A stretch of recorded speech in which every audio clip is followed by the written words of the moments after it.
Bonjour à tous, je vous invite à vous lever pour que nous puissions chanter ensemble, tourner les yeux.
Inclinons nos têtes pour la prière.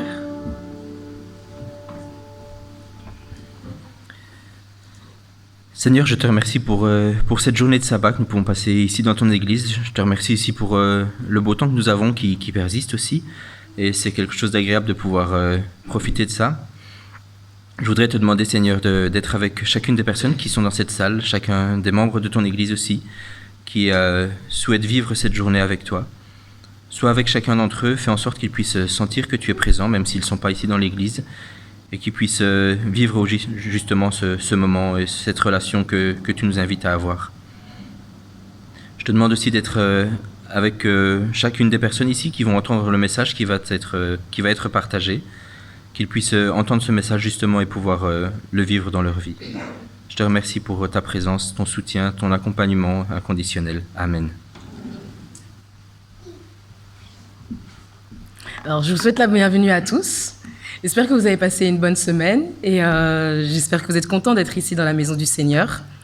Je vous avoue, ça fait un petit moment que je ne m'étais pas retrouvée devant l'Assemblée pour mener la liturgie et j'appréhendais légèrement, mais je me suis souvenu que c'est quand même l'un de mes moments préférés du sabbat. C'est le moment où on peut se décharger de tous nos fardeaux, le moment où on peut chanter vers l'Éternel et on va dire vider tout ce qu'on a dans le cœur. Et j'espère que pendant ce moment de louange, vous aurez l'occasion de pouvoir vider ce que vous avez dans le cœur, de vous reposer sur l'Éternel. Et pour commencer ce moment, je vous invite à chanter « Je chanterai l'Éternel ».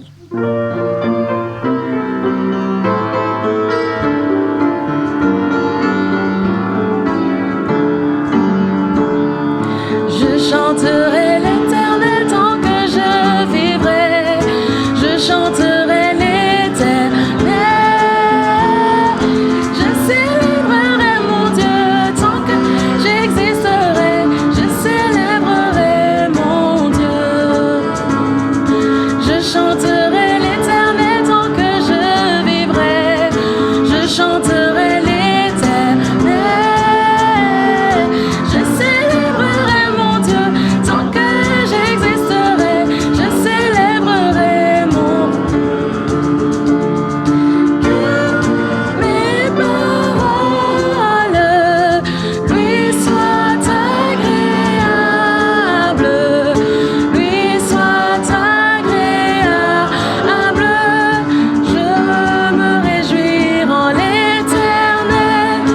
Je chanterai l'Éternel tant que je vivrai. Je chanterai l'Éternel. Je célébrerai mon Dieu tant que j'existerai. Je célébrerai mon Dieu. Je vous invite à reprendre le chant depuis les débuts. Éternel tant que je vivrai. Je chanterai l'Éternel. Je célébrerai mon Dieu tant que j'existerai. Je célébrerai mon Dieu.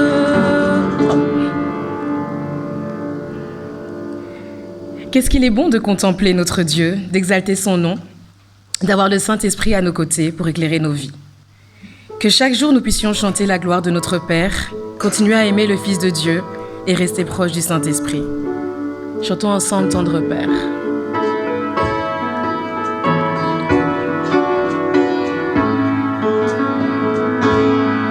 Tendre Père, j'aime te contempler.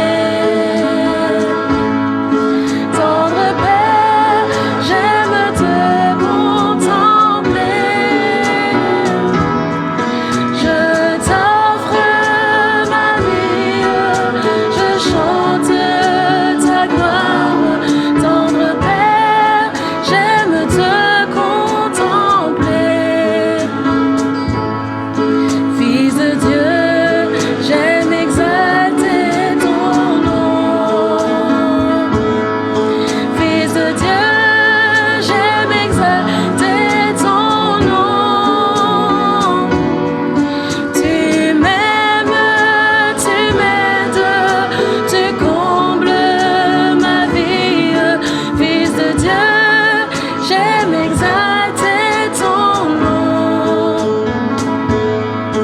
Saint-Esprit, tu éclaires ma vie. Saint-Esprit, tu éclaires ma vie. Tu diriges mes pas, tu restes près de moi.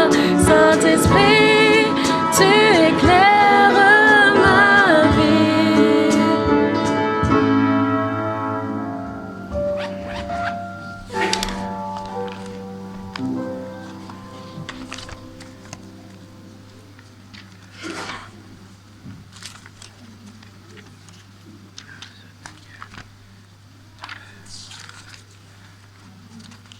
Alors je vais vous lire Daniel 2, les versets 20 à 22. Daniel dit : Béni soit le nom de Dieu, depuis toujours et pour toujours. À lui soit la sagesse et la force. C'est lui qui change les temps et les circonstances, qui renverse les rois et qui établit les rois, qui donne la sagesse aux sages et la connaissance à ceux qui ont de l'intelligence. C'est lui qui révèle ce qui est profond et caché, et qui connaît ce qui est dans les ténèbres, et la lumière demeure avec lui. Amen.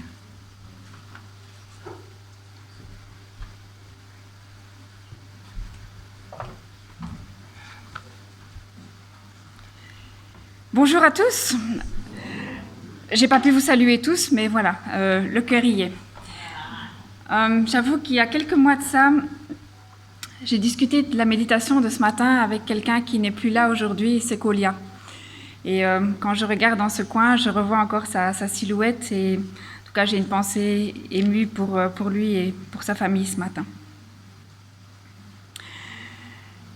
Quels sont ceux parmi vous, parmi les jeunes, qui auront la chance d'aller au Camporé cet été ?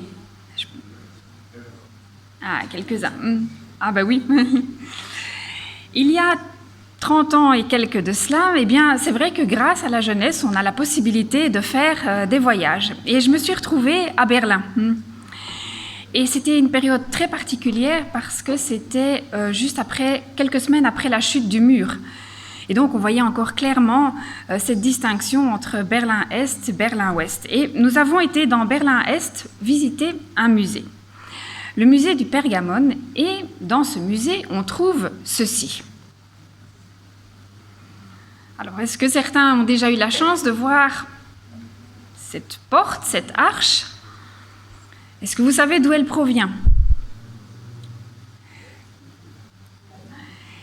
C'était en fait une des 8 portes de la cité intérieure de la ville de Babylone, en Mésopotamie. Et la ville était traversée par une artère qui était la principale sur le plan cérémoniel. Et donc la fameuse artère qui traversait la ville passait aussi en dessous de cette porte qui est assez monumentale. Elle dépasse largement le plafond d'une église comme celle-ci. Et je dois vous avouer que moi, avec mes petits 20 ans, en étant là en dessous, et en touchant, j'ai pas touché, mais en touchant presque les pierres d'un bleu ou d'un blanc transparent, j'ai ressenti quelque chose de particulier parce que je me suis dit, waouh, le prophète Daniel est passé en dessous de cette arche. C'était un peu comme si la Bible prenait vie devant moi. Et il faut dire que le livre de Daniel, eh bien, il en a fait couler de l'encre et de la salive, surtout dans nos milieux. C'est un de nos livres préférés. Mais c'est surtout la partie prophétique qui a intéressé, intrigué, interpellé, fasciné et même divisé la plupart de nos membres. Et ce matin, je vais m'attaquer à Daniel, mais pas au chapitre prophétique parce que je dois vous avouer que ce n'est pas mon truc. Je ne vais même pas vous parler de Daniel. J'ai choisi un personnage beaucoup plus sombre, beaucoup plus controversé, beaucoup moins parfait que Daniel le Magnifique, et donc un personnage qui a des défauts. Et quelqu'un avec des défauts, eh bien, on a peut-être plus tendance d'être interpellé par ses propres défauts et de se remettre en question soi-même. Alors, si je vous dis Babylone et si je vous montre une statue comme celle-là, vous me répondez, on va parler de... Bien, vous suivez déjà. Comme il se promenait dans le palais royal à Babylone, le roi Nebuchadnezzar dit « N'est-ce pas là Babylone la grande que j'ai bâtie comme une résidence royale par la puissance de ma force et pour l'honneur de ma gloire ?» Alors, ce sera notre verset clé d'aujourd'hui, mais c'est également un verset charnière, et nous le comprendrons tout à l'heure. Mais est-ce que vous pouvez déjà sentir un petit peu les sujets que nous allons aborder aujourd'hui? Non, pas d'idée? Ah, il faut parler plus fort. L'orgueil, oui, on verra, mais je pense que c'est une bonne réponse. Faisons connaissance avec Nebuchadnezzar, et c'est au chapitre 1 du livre de Daniel que nous faisons connaissance avec lui. La 3e année du règne de Joachim sur Juda, Nebuchadnezzar, le roi de Babylone, marcha contre Jérusalem et en fit le siège. Le Seigneur livra entre ses mains Joachim, le roi de Juda, et une partie des ustensiles de la maison de Dieu. Nebuchadnezzar emporta les ustensiles dans le pays de Shinéar, dans le temple de son Dieu, et les mit dans la maison du trésor de son Dieu. Nebuchadnezzar. C'est donc le roi de Babylone qui déclare la guerre à Israël et qui vient assiéger la ville de Jérusalem. Alors le verset 2 est très important parce qu'il va nous donner un élément capital pour la suite de l'histoire, mais totalement ignoré par Nebuchadnezzar lui-même. Donc nous, en tant que lecteurs, on est privilégiés, on a un petit peu d'avance. Et cette phrase, c'est « Le Seigneur livra entre ses mains Joachim ». Donc à première vue, Nebuchadnezzar a gagné. Il a envahi Israël, il a remporté la victoire, mais nous savons grâce au verset 2 que les choses ne sont pas tout à fait comme Nebuchadnezzar pourrait le penser. S'il a gagné la bataille, c'est parce que Dieu est aux commandes, c'est lui qui tire les ficelles et qui a livré Joachim entre ses mains. Et cette opposition entre les dieux de Babylone et le Dieu d'Israël va être un peu le fil rouge présent dans tout le livre de Daniel. Et on peut déjà le voir avec une sorte de petit clin d'œil dans la signification des deux noms, parce que Nebuchadnezzar signifie que Nabu est la déesse babylonienne de la sagesse, protège mon fils aîné. Et Daniel signifie... Qui a gagné l'énigme biblique l'année passée? Qui va gagner l'année prochaine? Donc, Daniel signifie... Dieu est mon... Oui, ah, merci d'avoir sauvé l'église de Woluwe. Mais donc, vous le voyez clairement, d'un côté, on a une déesse babylonienne dans le nom de Nebuchadnezzar, et de l'autre côté, eh bien, le Dieu d'Israël. Autre élément mentionné au verset 2.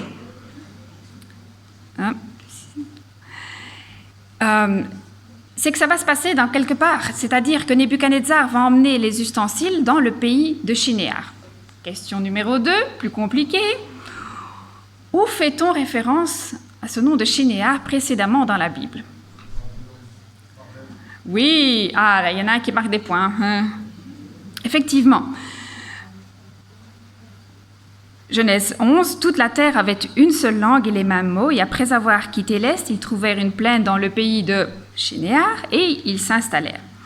Ils se dirent l'un à l'autre, « Allons, construisons une ville et une tour dont le sommet touche le ciel, et faisons-nous un nom, afin de ne pas être dispersés sur toute la surface de la terre. » Donc Shinéar est bien l'endroit où a été construite la tour de Babel, nous y reviendrons tout à l'heure. Et il n'y a pas que des ustensiles que Nebuchadnezzar a emportés. Il a aussi emmené des êtres humains, des esclaves, dont Daniel et ses 3 amis qui vont être complètement plongés dans la culture babylonienne. Vous êtes prêts à attaquer le chapitre 2 ? On y va. Une nuit, Nebuchadnezzar va faire des rêves qui vont le perturber et dont il voudrait bien avoir la signification. Chers amis, nous sommes à Babylone. Rien n'est plus facile que d'interpréter les rêves. Il suffit de faire appel aux Chaldéens, aux envoûteurs, aux sorciers, aux mages et ainsi de suite, car pour eux, l'interprétation des rêves, c'est un jeu d'enfant. Il existe des manuels. Et voilà, je ne pourrais pas vous le traduire, mais voilà, il existe des manuels, donc il n'y a plus qu'à les consulter. Alors, comment étaient-ils faits, ces manuels ? De façon assez logique. Dès que quelqu'un avait un rêve, eh bien, on notait scrupuleusement la description de ce rêve, de même que tous les événements dans la vie de la personne, dans les jours, dans les semaines, dans les mois à venir. Répétez l'opération pour des centaines, voire des milliers de personnes, faites des statistiques, des rapprochements, toujours sans ordinateur bien sûr, eh bien, vous créez une sorte d'algorithme qu'il n'y a plus qu'à consulter. Bon, avouez quand même qu'il faut une certaine formation. Et c'est justement cette formation qui va faire partie du cursus de Daniel et de ses 3 amis. Mais le roi Nebuchadnezzar n'est pas dupe. Il connaît ses manuels, il sait comment ça marche. Et ce qu'il veut, lui, c'est une véritable interprétation. Alors, il va pousser les Chaldéens, les mages et autres envoûteurs dans leur retranchement. Il va même les menacer de mort en leur disant « Moi, je veux une véritable interprétation. » mais je ne décris pas mon rêve. Les Chaldéens vont trouver le roi et disent « Mais roi, personne sur terre n'est capable de deviner le rêve que tu as fait, et encore moins de l'interpréter si on n'a pas au moins quelques indices. » Alors Daniel va être appelé à la rescousse, mais Daniel, lui, il pense exactement la même chose. Il sait que personne sur terre n'est capable de deviner un rêve et de l'interpréter. Mais il sait quand même qu'avec Dieu, une solution est possible. Et Daniel va en fait se mettre à prier. Et c'est la prière qui nous a été lue il y a quelques instants. C'est une prière qui n'est pas vraiment citée régulièrement, mais qui vaut vraiment la peine de réécouter. Que le nom de Dieu soit béni d'éternité en éternité. C'est à lui qu'appartiennent la sagesse et la force. C'est lui qui change les temps et les circonstances, qui renverse et établit les rois, qui donne la sagesse aux sages et la connaissance à ceux qui ont de l'intelligence. C'est lui qui dévoile ce qui est profondément enfoui et caché et qui connaît ce qui est dans les ténèbres. Et ça continue. Et Daniel va rencontrer Nebuchadnezzar. Alors, ce chapitre de Daniel 2, du moins cette partie-là, vous la connaissez probablement par cœur. Nous avons la statue, les différents éléments qui représentent différents royaumes.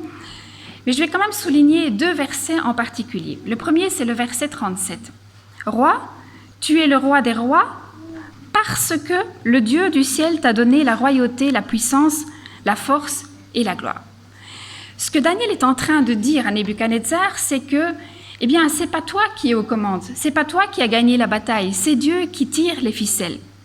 C'était d'ailleurs aussi une partie de la prière de Daniel qui disait « Lui qui renverse et qui établit les rois ».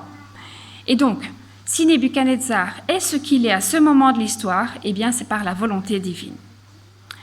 Autre verset sur lequel je vais attirer votre attention, c'est le verset 38. Et je vais vous demander un petit peu comme aux enfants de l'école du sabbat, de retenir le verset du jour. essayez de placer quelques éléments déjà dans votre tête. Il a placé sous ta domination, donc c'est Daniel qui dit ça au roi, où qu'ils habitent les hommes, on le savait déjà, mais aussi les bêtes sauvages et les oiseaux. Et il t'a donné le pouvoir sur eux tous. La tête en or, c'est toi.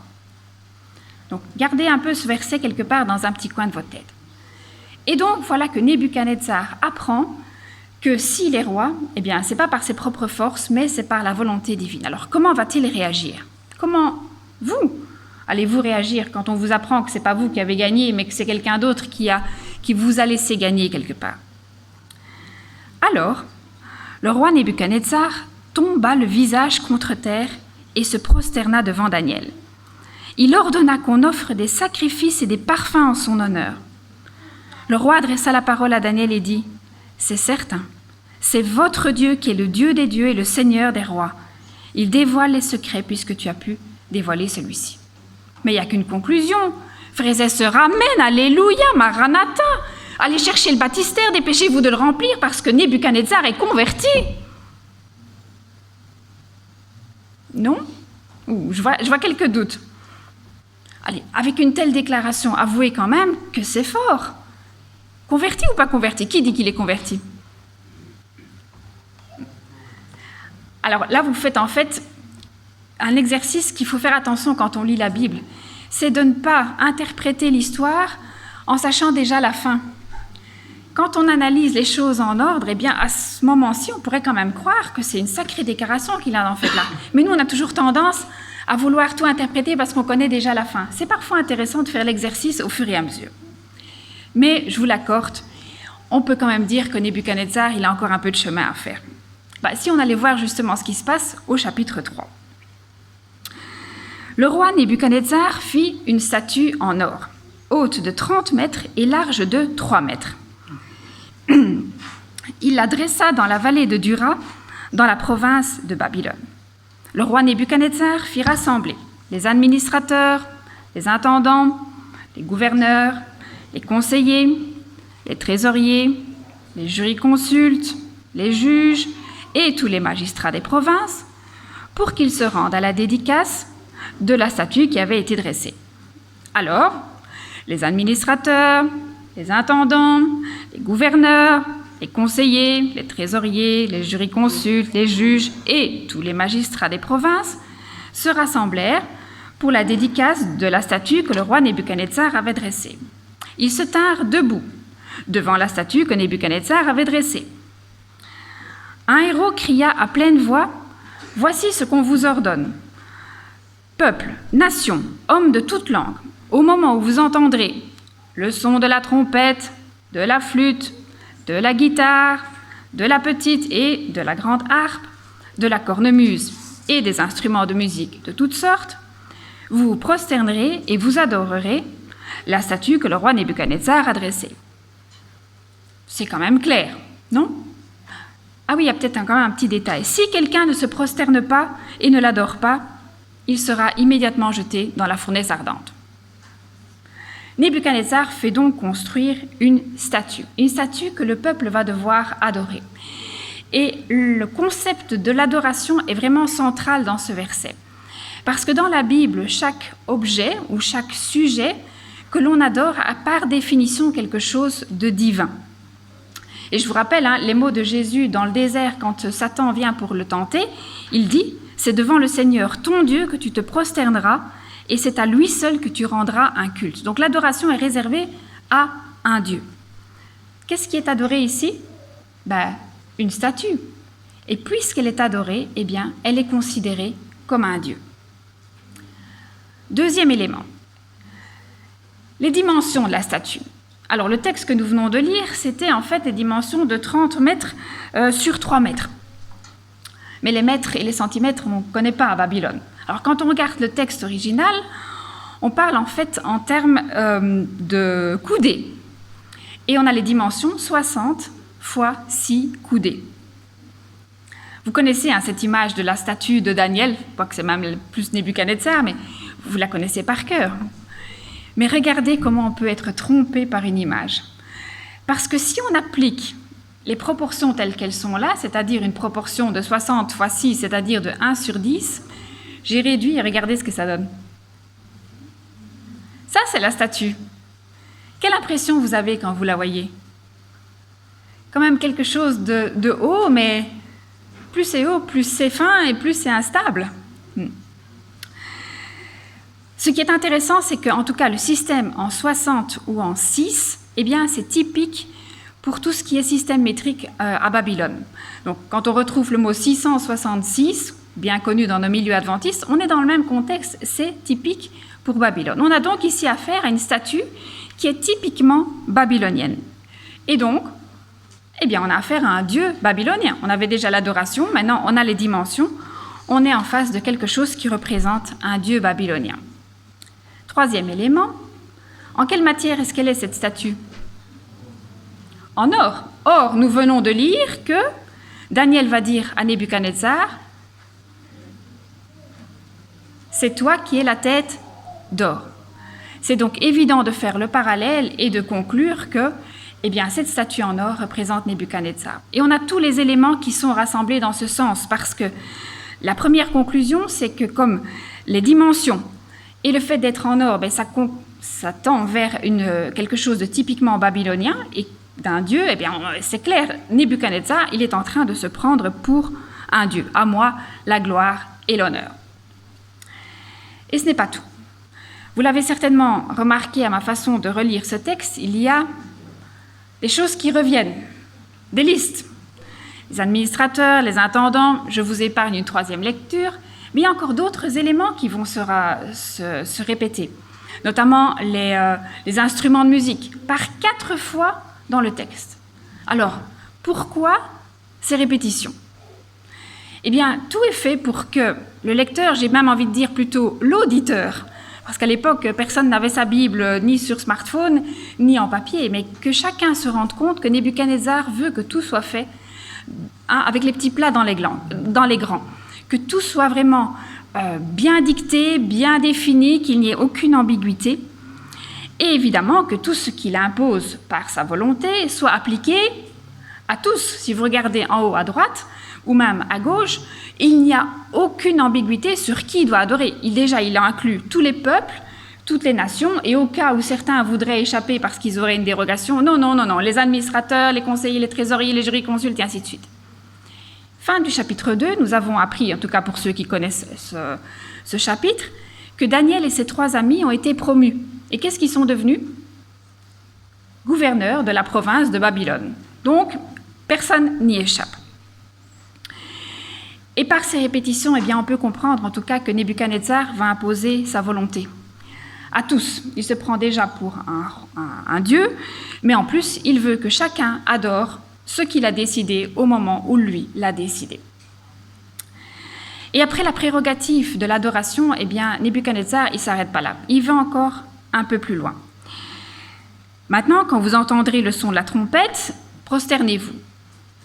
Mais avec une grande lettre, si vous ne l'adorez pas, vous serez immédiatement jeté au milieu d'une fournaise ardente. C'est clair, Nebuchadnezzar, il s'octroie un privilège qui normalement n'appartient qu'à Dieu, le privilège de droit de vie et surtout de mort, pour tous ceux qui ne vont pas se conformer, pour tous ceux qui sont un petit peu rebelles. Nebuchadnezzar, Dieu babylonien, le droit de vie et surtout de mort, sur tous. Et il ne va pas encore s'arrêter là. Au verset 15, il va encore pousser le curseur d'un cran. Parce que non seulement il se considère comme un Dieu, mais, voici le verset 15, quel est le Dieu qui pourra vous délivrer de mon pouvoir? Il va mettre au défi les autres dieux. Pas de chance pour lui parce que ce Dieu-là, il existe. Et ce Dieu, il va même se révéler. Parce qu'en fait, au moment où il se rend compte que les 3 amis ne se sont pas conformés, ne se sont pas abaissés devant son Dieu statue, qu'est-ce qu'il va faire? Il va les faire jeter dans la fournaise ardente. Et c'est alors qu'il va se passer quelque chose de particulier. Le roi Nebuchadnezzar fut effrayé et se leva subitement. Il prit la parole et dit à ses conseillers, « N'avons-nous pas jeté 3 hommes ligotés au milieu du feu ?» Ils répondirent au roi, « Certainement, roi. » Mais il reprit, Eh bien, j'aperçois 4 hommes dépourvus de liens qui marchent au milieu du feu, porteurs d'aucune blessure, et le 4e ressemble à un fils de Dieu. Et donc, c'est une expression typique pour montrer que Nebuchadnezzar, eh bien, voit Dieu. Ne me demandez pas les détails techniques, mais c'est en tout cas l'idée qui est sous-jacente. Alors, Nebuchadnezzar fait sortir Shadrach, Meshach et Abednego de la fournaise ardente, et il va prononcer les mots suivants. Béni soit le Dieu de Shadrach, de Meshach et d'Abednego. Il a envoyé son ange et a délivré ses serviteurs qui ont placé leur confiance en lui. Ils n'ont même pas hésité à enfreindre l'ordre du roi et à risquer leur vie plutôt que de servir et d'adorer un autre Dieu que leur Dieu. Hein? Amen, Maranatha, alléluia, allez rechercher le baptistère, parce que cette fois-ci, quand même, Nebuchadnezzar, il est converti. Non? Plus de doute, quand même. Est-ce que quelqu'un a encore des doutes? Bon, je vois bien, vous avez encore des doutes. Mais avouez quand même que son histoire, elle avance. Il y a une évolution, parce qu'au début du chapitre 1, Nebuchadnezzar, il ne connaît rien. Il ne connaît pas l'existence de Dieu. Puis Daniel va lui expliquer que c'est Dieu qui l'a fait qu'il se trouve sur le trône actuellement et que tout ce qu'il a, eh bien, ça vient de ce même Dieu. Et à la fin du chapitre 2, nous l'avons vu tout à l'heure, Nebuchadnezzar va reconnaître la supériorité du Dieu d'Israël. Et au chapitre 3, il va même voir Dieu dans la fournaise. Et pourtant, et là vous avez raison, il manque encore quelque chose. Mais qu'est-ce qu'il manque? Tout d'abord ceci. Béni soit le Dieu de Shadrach, Meshach et d'Abednego. À Daniel, il va dire « Votre Dieu est le plus haut des dieux ». Ce n'est pas son Dieu à lui. Et puis, Nebuchadnezzar, c'est un polythéiste. Alors, rajouter un Dieu à sa liste de divinités, ce n'est pas bien compliqué. L'inverse est beaucoup moins évident parce que les 3 amis de Daniel, ils sont monothéistes. Donc, rajouter même un seul Dieu casse par définition le concept de Dieu unique. Encore un autre aspect qui montre que Nebuchadnezzar n'est pas totalement converti. Vous vous souvenez, au début du chapitre 3, il va menacer tous ceux qui n'adorent pas son Dieu statue de mort, de les jeter dans la fournaise. Fin du chapitre 3, exactement la même chose. Il recommence. Voici maintenant l'ordre que je vous donne. Tout homme, à quelque peuple, nation ou langue qu'il appartienne, on connaît cette expression, on l'a déjà vue, qui parlera mal du Dieu de Shadrach, de Meshach et d'Abednego, sera mis en pièces, et sa maison sera détruite en un tas d'immondices, parce qu'il n'y a aucun autre Dieu qui puisse délivrer comme lui. C'est peut-être un autre Dieu qu'il adore, mais les mots sont les mêmes. Son attitude de dicter tout, de vouloir tout décider, d'avoir la prérogative de vie et de mort, eh bien, elle est toujours là. Ce qui m'emmène peut-être à vous faire réfléchir sur notre situation à nous et d'actualiser un peu les choses. Jusqu'à quel point un roi ou un responsable religieux a-t-il le droit d'imposer à qui que ce soit de croire en quelque chose? Je ne sais pas si vous avez déjà pris le temps de réfléchir à notre propre système religieux, à nos croyances fondamentales. Est-ce que ces croyances sont imposées ou est-ce que c'est juste des croyances partagées par la majorité? Et je vous dis ça parce qu'il y a quelques semaines, on a reçu un mail à la fédération d'une sœur qui donnait sa démission en tant que membre parce que, disait-elle, je ne crois pas en Ellen White. Et j'avoue avoir été interpellée. Et je me suis dit, c'est quand même triste que quelqu'un tourne le dos à l'Église, voire à Dieu, parce qu'elle ne croit pas en un être humain, avec des qualités. Mais peut-être que nous avons mis Ellen White en termes de croyance, et je suis sûre, d'ailleurs, elle l'a dit aussi clairement, qu'elle ne voulait pas être adulée. Donc ça m'a fait réfléchir aussi jusqu'à quel point est-ce qu'on peut pousser quelqu'un dans ses retranchements pour qu'il croie absolument ce que nous, on croit. C'est une remarque interne pour l'Église, mais il y a aussi quelque chose qui découle au niveau de l'évangélisation. Parce que c'est bien beau d'avoir le vrai Dieu. Nebuchadnezzar, il avait bien le bon Dieu, il avait changé de Dieu, il avait le bon. Mais la manière dont on va proposer, présenter Dieu aux autres, ça c'est important, parce qu'on ne va pas convertir des gens avec des menaces. Vous êtes prêts pour le chapitre 4 ? Qui ressemble assez fort, il est vrai, au chapitre 2, parce que Nebuchadnezzar fait Des rêves qui le perturbent. On est toujours à Babylone, donc qu'est-ce qu'on fait quand on a des rêves qui nous perturbent? On appelle les envoûteurs, les mages, les chaldéens, et ainsi de suite. Et cette fois-ci, toujours la même chose. Aucun n'est capable d'interpréter le rêve, même si cette fois-ci, Nebuchadnezzar va décrire ce qu'il a vu.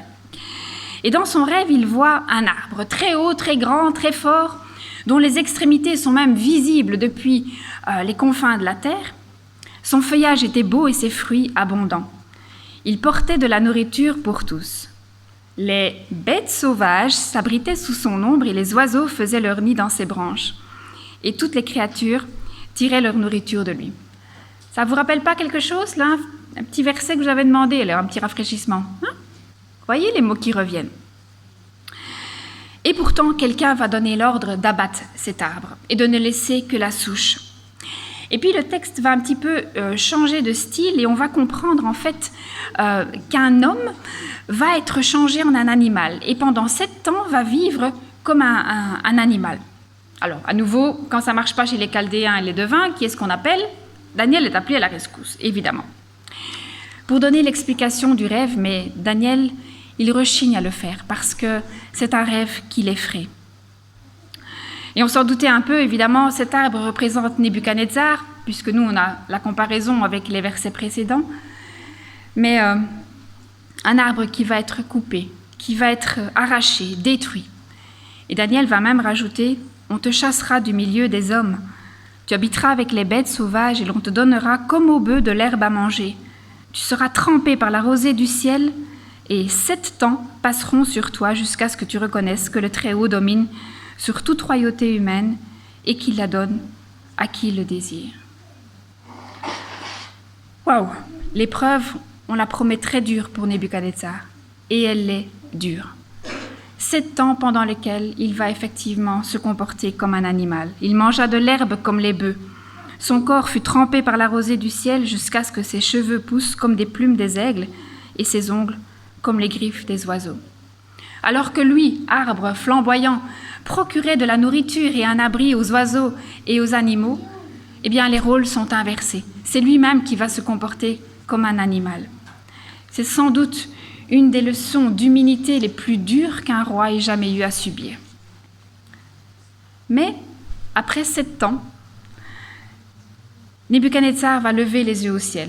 Et j'y pensais tout à l'heure quand on a chanté « Tournez les yeux vers le Seigneur », eh bien c'est un petit peu cette expression que j'aime beaucoup. Alors 7 ans, on ne sait pas trop si c'est cette année, cette saison, le même mot est aussi utilisé dans un contexte de cycle menstruel. En tout cas, le chiffre 7 nous fait comprendre que c'est un cycle complet, un retour sur lui-même, comme on pourrait dire. Après 7 ans, Nebuchadnezzar lève les yeux au ciel et recouvre la raison. Cette fois-ci, il est vraiment et totalement converti. Cette fois-ci, on peut vraiment amener le baptistère. Pourquoi? Eh bien, parce qu'il glorifie le Très-Haut, vivant pour toujours. L'adoration n'est plus uniquement centrée sur lui-même, mais sur Dieu. Et il va reconnaître la domination de Dieu. Il va reconnaître que tout ce qu'il a reçu, eh bien, c'est un cadeau que Dieu lui a fait. « J'exalte et je glorifie le roi du ciel, dit-il, dont toutes les œuvres sont vraies et dont toutes les voies sont justes. » Et c'est aussi un Dieu, vous le voyez à la dernière ligne, qui lui a appris l'humilité.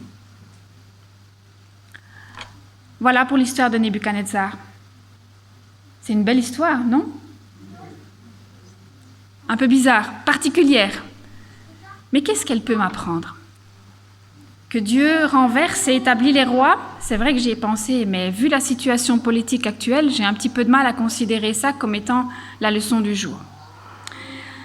Alors pour essayer quand même de tirer quelque chose de cette vie et de cette conversion particulière, je vous propose d'abord de remettre certains éléments en place et de faire une comparaison avec Genèse 11, qui est en fait le texte de la tour de Babel. On va retrouver quelques points communs. On en a déjà vu un, qui est le lieu, la plaine de Shinéar, mais il y en a d'autres. Dans Genèse 11, ils vont dire « construisons-nous une tour ». Et évidemment, dans Daniel, quand Nebuchadnezzar dit « la ville de Babylone que j'ai bâtie », construire, bâtir, on est dans le même contexte. Autre point commun, on parle d'une ville, Babylone étant aussi une ville. Faisons-nous un nom. Bien, cette expression, évidemment, elle est remplie d'orgueil. Vous l'avez, voilà, c'est moi, c'est mon nom qui va primer. Et quand Nebuchadnezzar dit « pour l'honneur de ma gloire », c'est exactement le même état d'esprit. Une tour dont le sommet touche le ciel. Or, l'arbre de Nebuchadnezzar, dans son rêve, était visible et depuis les extrémités de la terre, et aussi sa cime atteignait le ciel. Mais il y a aussi une même conclusion. Le Seigneur les dispersa et abattait l'arbre et dispersait ses fruits. Alors cette comparaison nous montre quelque chose d'assez clair. C'est que à Babylone, c'est bien le même esprit de Babel qui règne là. En hébreu, c'est évident avec les consonnes qui restent les mêmes, le B, le L, les deux B, le L, on est vraiment dans le même contexte. Mais alors, qu'est-ce qui va caractériser cette mentalité de Babel ou de Babylone? Le premier élément, vous l'avez tout de suite ressenti, c'est l'orgueil. L'orgueil, essayer de se faire un nom, de faire les choses par soi-même, même celles parfois qu'on ne maîtrise pas. C'est aussi se sentir supérieur à Dieu, ne pas avoir besoin du Créateur. Tout ce que j'ai, c'est ma propre gloire. Et dans le concret, eh bien, ça nous arrive souvent de ne pas remercier Dieu pour tout ce que nous avons. Comme disait Nebuchadnezzar, n'est-ce pas là Babylone la grande que j'ai bâtie comme résidence royale par la puissance de ma force et l'honneur de ma gloire. Si ça, on n'est pas dans l'orgueil, je ne sais pas où on est. Oh oui, vous saviez que Nebuchadnezzar avait fait estampiller toutes les pierres de son palais avec son nom. Pas étonnant qu'ils disent que c'est lui qui a construit la ville de Babylone, son nom est partout. Hein? Jérôme, tu imagines sur chaque brique avoir ton nom ici? Ça serait quand même fou. Hein? En tout cas, à Babylone, c'est courant. Mais imaginez-vous quand même la mégalomanie de Nebuchadnezzar. Est-ce que l'orgueil n'est pas aussi quelque chose qui nous guette, nous? Je pense qu'on peut être fier de certaines choses que l'on a accomplies, mais il y a quand même des nuances. On peut aussi être fier de notre Église mondiale qui a plus de 20 millions de membres. Mais le risque existe, à la fois dans nos vies personnelles comme dans l'Église, de vouloir se faire un nom, de vouloir gonfler les statistiques, de vouloir acheter les gens pour qu'ils viennent assister à des campagnes d'évangélisation. Le risque de l'orgueil, dans l'Église comme dans nos vies. Autre caractéristique de la mentalité de Babel, c'est aussi la puissance et la domination. Atteindre le sommet, atteindre le ciel, imposer sa loi, même parfois en allant jusqu'à droit de vie ou de mort. Alors vous allez me dire dans l'Église, non, on ne va pas aussi loin. Mais quand même, il y a parfois certaines attitudes extrémistes qui ont poussé d'autres personnes au suicide. Et peut-être que ce risque de domination, il est encore plus présent quand on nous octroie une fonction dans l'Église. Parce qu'à ce moment-là, on est dans le comité, on va pouvoir décider, on va vouloir décider de tout. Je ne dis pas qu'il ne faut jamais accepter une mission d'être dans un comité, pas du tout.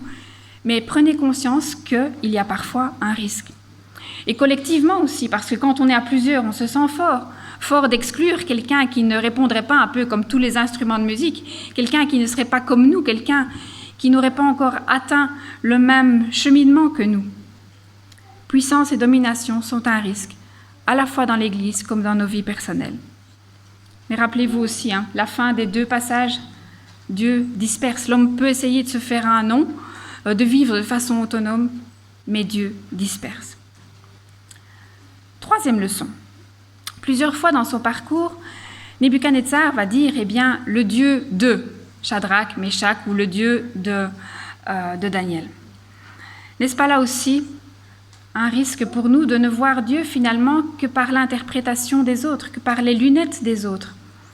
De venir à l'église par habitude, parce que c'est sabbat, sinon on va être critiqué, mais pas parce qu'on a vraiment envie de venir adorer Dieu, le louer. Alors ne me comprenez pas mal, parce qu'il n'y a absolument aucun mal à venir à l'église par habitude, ou même sans être totalement converti. La nuance se situe peut-être au niveau de faire semblant, de dire amen quand on n'est pas convaincu, de rentrer dans un courant parce qu'on n'ose pas dire que nous, on a des doutes. Et je repense justement à ce que je serais quand même acceptée si je venais, comme cette femme, dire « Ben voilà, je ne crois pas en Ellen White, est-ce que je serais encore acceptée ?» Vous voyez jusqu'où ça peut aller. Quatrième leçon, et c'est peut-être une des plus importantes. Pour ça, on a besoin de remettre les choses par ordre chronologique. Rappelez-vous, chapitre 4. Daniel va rencontrer Nebuchadnezzar pour lui expliquer son rêve. Pendant 7 ans, il va devoir vivre comme un animal. On est là.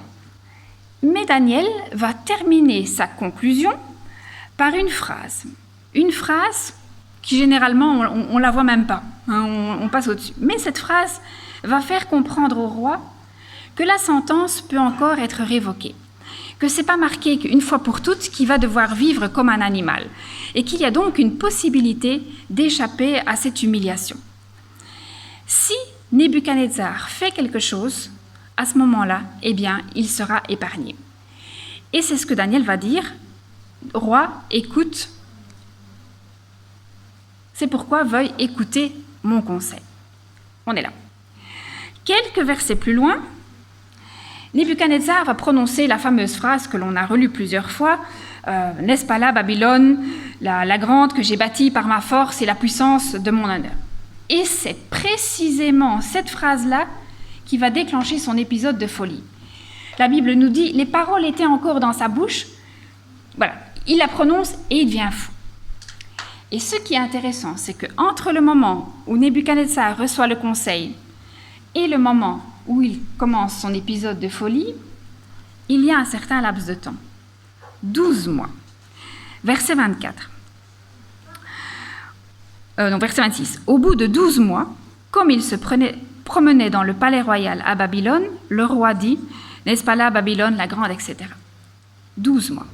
1 an pendant lequel, Nebuchadnezzar, il a eu le temps de réfléchir. 1 an pendant lequel il aurait pu changer d'attitude, comme Daniel le lui avait conseillé. Mais non, 1 an pendant lequel il n'a regardé que finalement sa propre petite personne. Alors, intéressant quand même de savoir qu'est-ce qui aurait pu changer le cours des choses. Quel est ce fameux conseil que Daniel lui a donné? C'est pourquoi, roi, veuille écouter mon conseil, mets un terme à tes péchés, en pratiquant la justice, à tes fautes en faisant grâce aux plus humbles, et ton bonheur pourra se prolonger. Une autre version le formule différemment, mets un terme à tes péchés par la justice et à tes fautes par la compassion envers les pauvres. Daniel explique ici à Nebuchadnezzar ce que c'est l'inverse de la mentalité de Babel ou de Babylone. Il lui donne les clés, non seulement pour éviter l'humiliation, mais aussi, comme le texte le dit, pour avoir droit au bonheur. Et cet inverse, ce contre-pied de la mentalité de Babel, on pourrait l'appeler la mentalité du royaume. Et qui de mieux que Jésus pour nous expliquer ce qu'est la mentalité du royaume? Alors vous allez me dire, mais tu es là dans Daniel et puis tout d'un coup tu fais un bond vers Matthieu, parce que nous allons lire effectivement un texte de Matthieu. Oui, et regardez comme la Bible est géniale, parce que vous allez voir certains points communs. Jésus leur proposa une parabole. Le royaume des cieux ressemble à une graine de moutarde qu'un homme a prise et semée dans son champ. C'est la plus petite de toutes les semences, mais quand elle a poussé, elle est plus grande que toutes les plantes et devient un arbre, de sorte que les oiseaux du ciel viennent habiter dans ses branches. Vous retrouvez la symbolique, les mêmes mots? L'arbre, les oiseaux du ciel qui viennent habiter dans ses branches, mais aussi les différences, parce qu'un arbre de moutarde, ce n'est pas un arbre dont les branches atteignent le ciel, c'est quelque chose de beaucoup plus petit, beaucoup plus humble, mais de drôlement efficace, parce que c'est un arbre qui va nourrir et qui va protéger les oiseaux du ciel. Et pendant tout son ministère, Jésus va s'évertuer à essayer de faire comprendre à ses disciples et aux gens qui l'entourent ce qu'est la mentalité du royaume. Ce n'est pas un royaume de pierres précieuses, ni d'or, ni même un royaume de pierres estampillées. C'est une mentalité qui est à l'opposé de celle de Babel et qui est caractérisée par l'humilité, où on reconnaît que Dieu est supérieur. C'est un état d'esprit où on va mettre l'orgueil de côté, où on va servir les plus pauvres, où on va servir tout court. C'est une mentalité où l'institution ne va pas tout justifier. C'est un moyen, l'institution. Ce n'est pas le but. C'est un état d'esprit où on va accepter tous ceux qui sont rejetés. Quelques exemples? Jésus, parmi les 12, il a même accepté un collecteur d'impôts. Je vous parle d'une réputation à l'époque. Il traînait avec des prostituées. des personnes avec des mœurs différentes. Il traînait avec des lépreux, avec des démoniaques. Et là, on rentre dans les maladies, qu'elles soient mentales ou qu'elles soient physiques. C'est une mentalité où il parlait aux femmes, à la Samaritaine, une croqueuse d'hommes, une femme divorcée. Une mentalité où il guérissait les amis des centurions, un occupant, un envahisseur. C'est aussi un état d'esprit de pardon. Comme Zachée, en fait, qui, quand il a compris, lui, il a essayé de faire l'inverse de ce qu'il avait fait, de rembourser tout ce qu'il avait volé. Et c'est aussi un état d'esprit de justice. Faire ce qui est juste, faire ce qui est bien. Et quand je pense à toutes ces personnes qui étaient rejetées de la société, je me dis, je ne suis pas sûre que nous, dans nos milieux, nous accepterions la moitié d'entre eux. Et juste un exemple. Pensons aux centurions, pensons à l'envahisseur et tirons maintenant un parallèle avec l'Ukraine. Vous verrez que c'est peut-être pas si évident que ça. Un long parcours se terminant par 7 ans d'humiliation ont été nécessaires à Nebuchadnezzar pour prononcer cette magnifique profession de foi. Est-ce que nous sommes prêts à dire « Église de Woluwe, nous louons, nous exaltons et nous glorifions le Roi du ciel dont toutes les œuvres sont vraies et dont les voies sont justes et qui peut abaisser ceux qui marchent avec orgueil ?»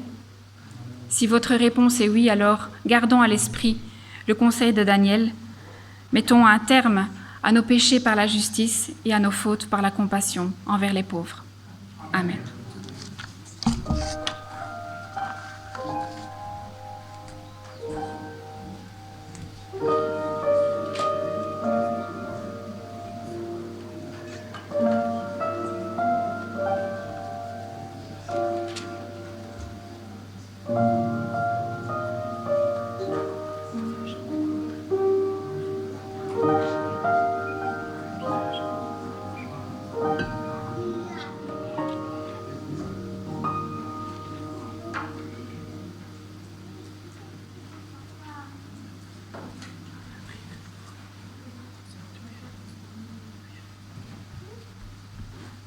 Je vous invite à vous lever et à chanter humblement le cantique 454 dans le Donner le gloire. J'ai soif de ta présence.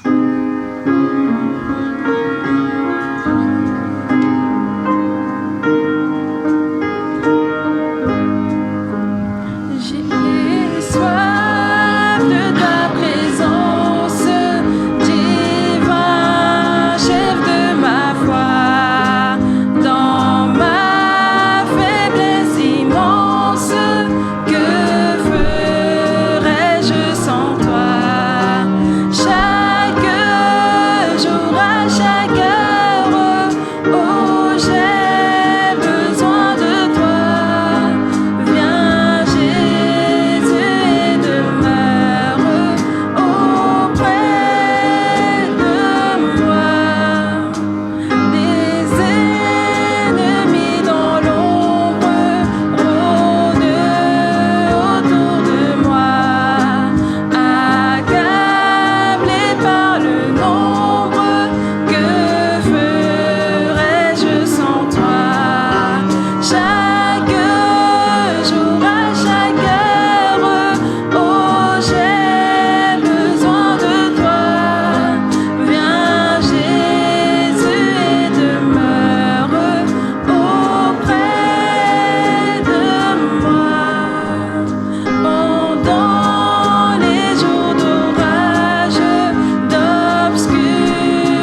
Seigneur notre Dieu, sois béni d'éternité en éternité.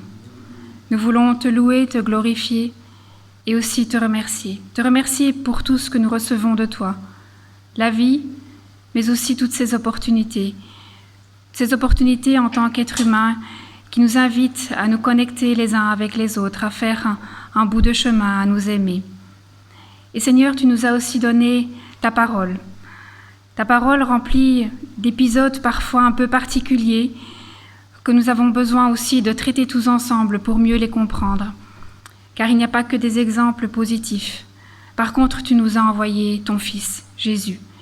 Et c'est sur son attitude que nous voulons calquer la nôtre. Nous voulons regarder autour de nous, nous voulons aimer, nous voulons être un pont entre toutes ces personnes et toi, parce que c'est toi qui nous fais progresser, c'est toi qui nous fais aimer d'un amour réel. Seigneur, merci pour le cadeau de la mort de ton Fils, mais surtout pour sa vie, pour son exemple. Alors Seigneur, nous te demandons aussi ta sagesse pour nous aider à progresser dans notre vie de tous les jours, pour reconnaître ces petits bonheurs et aussi ces pauvres qui sont sur notre chemin, qu'ils soient pauvres physiquement ou pauvres mentalement, qu'ils soient solitaires, qu'ils soient abandonnés. Aide-nous à être attentifs aux autres pour qu'ensemble nous puissions créer ton royaume des cieux déjà ici et maintenant. Encore merci Seigneur, et c'est vraiment au nom de ton Fils Jésus, parce qu'il nous inspire au quotidien, que nous te prions. Amen.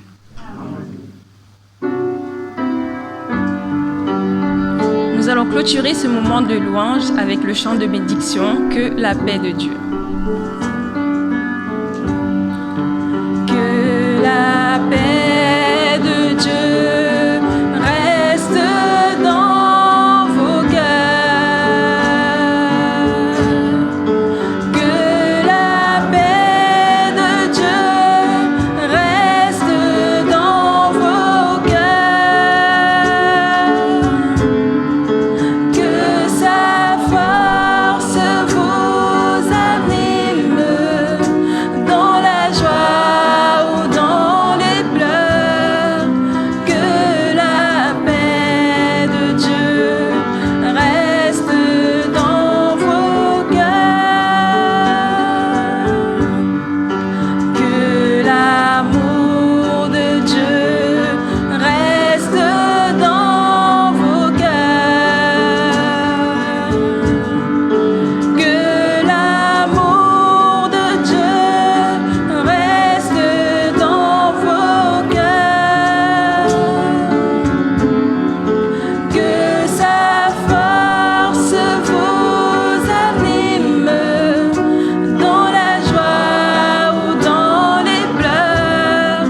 Que l'amour de Dieu reste dans vos cœurs. Que le Saint-Esprit reste dans vos cœurs. Que le Saint-Esprit reste dans vos cœurs. Que sa force vous anime dans la joie ou dans les pleurs. Que le Saint-Esprit reste dans vos cœurs.